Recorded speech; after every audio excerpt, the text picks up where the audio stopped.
ওটা জান্নাত তো দূরের কথা, আল্লাহর আশ্রয় থেকেও দামি বেশি। জোরে বলুন সুবহানাল্লাহ।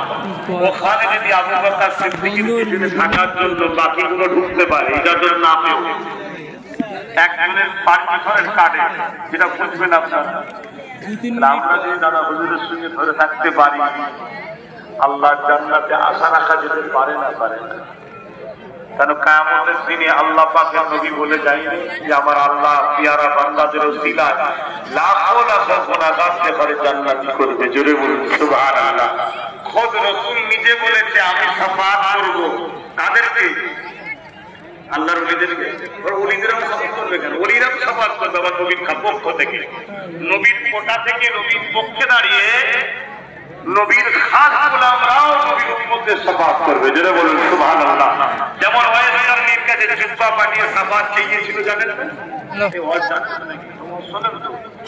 আমার নবী শাফাআত করবে কাদেরকে? আল্লাহর নবী বলেছেন আমার শাফাআত হলো আমার গুনাহগার উম্মতের জন্য। যারা বলেন সুবহানাল্লাহ। যে আল্লাহর ওলি তার তো শাফাআতের প্রয়োজন আছে।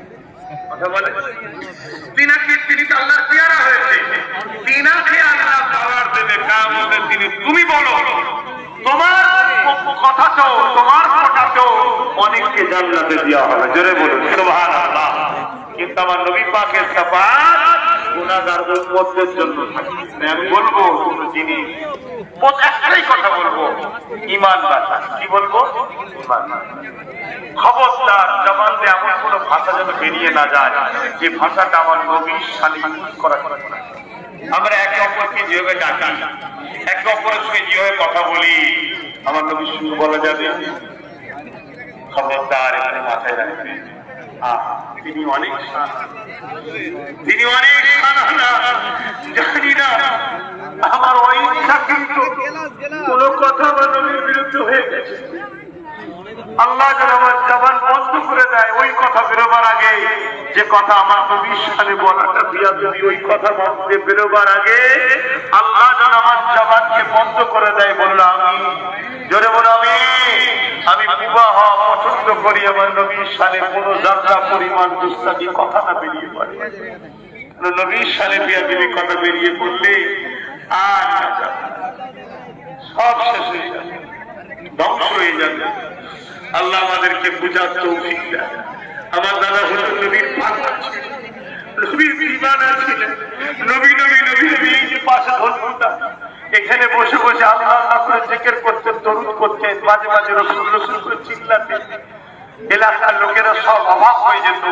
কোরআন ও সুন্নাহ, ইজমা ও কিয়াস, অনেকে দেখতে স্লোগান দেয় কোরআন হাদিসের আলো ঘরে ঘরে জালো। এইটুকু বললে হবে, ইজমা কিয়াসটা বলতে হবে। এই আরেকটা চক্কর, শুধু শরীয়তের দলিল কোরআন হাদিস নাকি? হ্যাঁ, ইজমা কিয়াস নয়, আদিল্লাতুল ইসলামে আরবা, শরীয়তের দলিল চারটে।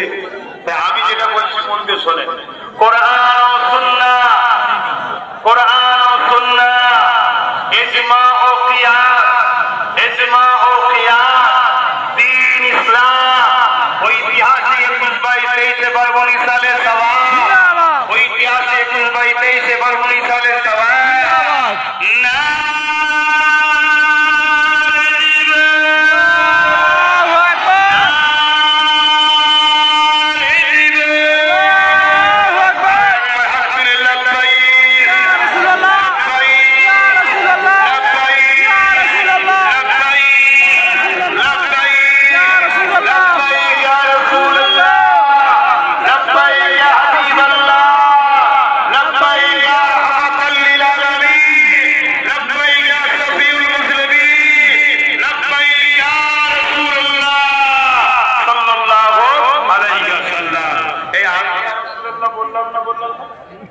শুনছেন না? শোনেন, আপনারা একা হচ্ছেন না, কেন শুনছেন না? শোনেন না, এই জমিনের উপরে আসমানের নিচে কোন মায়া সন্তান দিয়ে জন্ম দিয়েছে? আসো, কত বড় মুফতি মাওলানা হয়তো বসো না, ইয়া রাসূলুল্লাহ বললে ছেড়ে হয় দেখি, ইয়া রাসূলুল্লাহ বললে মিনিটের মধ্যে এটা অফ হয়ে গেছে, একটা পাওয়া যাবে না। শুনছে বহুত দলিল আছে, সাহাবারা অনেক দূর থেকে হুজুরকে দেখেছে, হুজুর মাদক করে, সাহায্য করে, লোক এখনো আসছে। তবে হ্যাঁ, আল্লাহ যেতে নয়, নবী আল্লাহ নয়, নবী হলেন আল্লাহর বন্ধু। যারা আমার বাপ ভাইরা ভাইজান মিডিয়া আস্তে আস্তে দেরি হচ্ছে, কমিটি ভাইরা কাটা কুটি আর করতে হবে না, কুটা কুটা দিয়ে দাও। একটা আপেল তো দিক দিয়ে দু ভাই কেমড়ে খা, একটা কলা সংস্কৃতি সব ভাই ভাই আসো তওবা করি। বিসমিল্লাহির রহমানির রহিম। বিসমিল্লাহির রহমানির রহিম।